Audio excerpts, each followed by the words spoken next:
as you're saying, I was perfectly right before, and which means that I'm afraid there is a great risk that I'll be right this time as well. What that means is that all I can do is recommend people to consider this possibility, that there will be a complete devaluation of all currencies, and in that kind of a chaotic situation,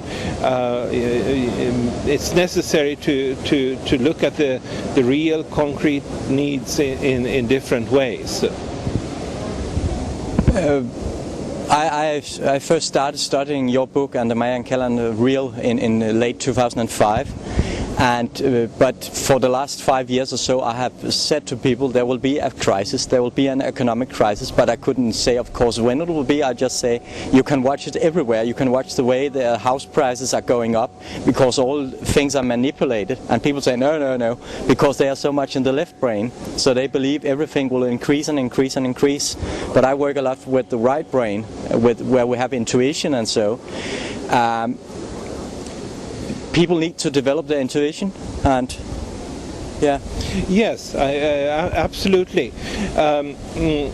Things, according to the Mayan calendar, the rate of change is speeding up very much at the present time, and in that situation, where things can happen and change overnight, and in ways that are not simple, linear, and predictable from linear thinking, there is simply not the kind of, you simply do not have the kind of leisure to just try to figure out and analyze and so forth. You'll have to be much more in the present moment and sort of feel the way where things are going.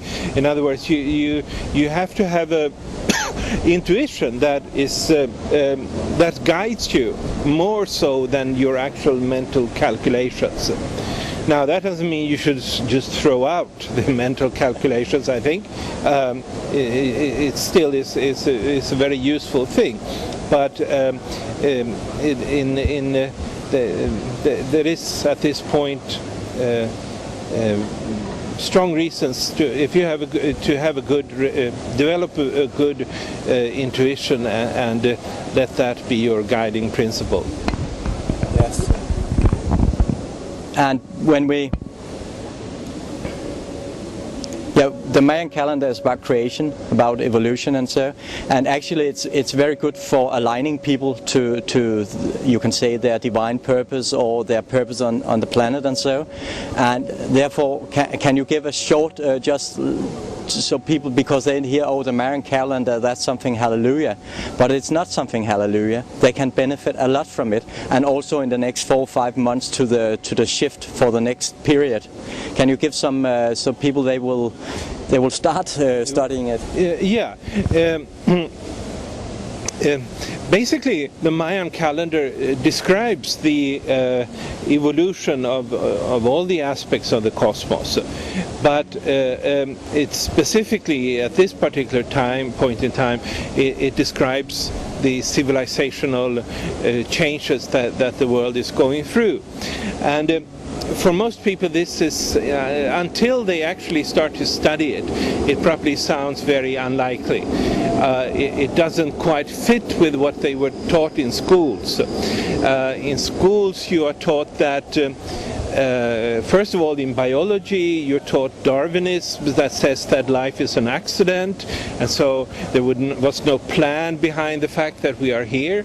And then when you come and study history in school, it's basically presented as a sort of a series of random events of kings fighting battles and inventors doing this, and the poor people eating their porridge and whatever it it is, but it doesn't come across in the way we've traditionally been taught it, as if there is some kind of a overriding plan for everything that happens. And I can say that a lot of people that actually go into this will be very, very surprised and feel that so many pieces of the puzzle fits into place once you know how these wave movements of change are operating and with what kind of rhythms they're operating with. So that's a fundamental thing to understand, that things that happen here, I'm saying here, anywhere in the cosmos, they happen within a framework of a cosmic plan. And the Mayan calendar is the descriptor of that particular plan. I guess I have been, for many years I have been quoting Nikola Tesla, because he says, if you wish to understand the universe, you have to think of energy, frequency and vibration. And that's, I find out that's just what the Mayan calendar is all about. Yeah. When we look at this line on the world tree, that goes from Rome and through, or almost through Berlin and then to Copenhagen and further up, would there be some kind of special link between Rome, Vatican and Denmark and what is going on, since Denmark has a lot of important roles in the world today? We're having the new NATO chief, and so could there be some kind of connection to this as well? Well, it's been, you know, what was it? This line, this was, you know, that's what Hitler and Mussolini would call the Rome-Berlin axis. Now, that's the destructive aspect, obviously, of this particular line, and so you shouldn't just sort of look upon it in a negative terms. There are also positive aspects of it. You know, if you look at some of the most important people shaping European civilization, you can see that they basically are born along this particular line. And so all I'm saying with that is that it has a real objective reality. And it goes through Rome and also through Wittenberg in Germany, exactly where Luther started the Protestant Revolution, or Reformation, I'm sorry, but it's kind of a revolution. And then it goes up through Copenhagen, and then up to Nidaros, which in Norway, which used to be, you know, one of the three major centers of Christianity, and so and those days they really looked upon Rome and Nidaros or Trondheim today as sort of a line really of connection, and so there is something here to it, and. It certainly has served to shape Danish history in significant ways. You know, there was a time then where you know, Denmark was a fairly big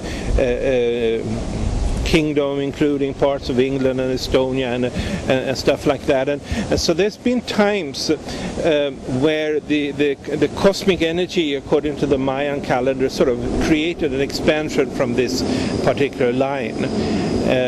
Then, as things happened, and the last time this line was imposed in 1617, you know, basically you can see that from that point and onwards, the line came to separate, on the one hand, Denmark, Norway, which were essentially Western countries, from Finland, Sweden, that were essentially Eastern countries. But throughout times, there's been a certain creativity that I mentioned, and so many of the, you know, the great composers and scientists and painters that's been characterizing European civilization have been born and have been worked along this, and that kind of a creativity is inherent in it. It's looking a little bit differently now, the way I look upon it.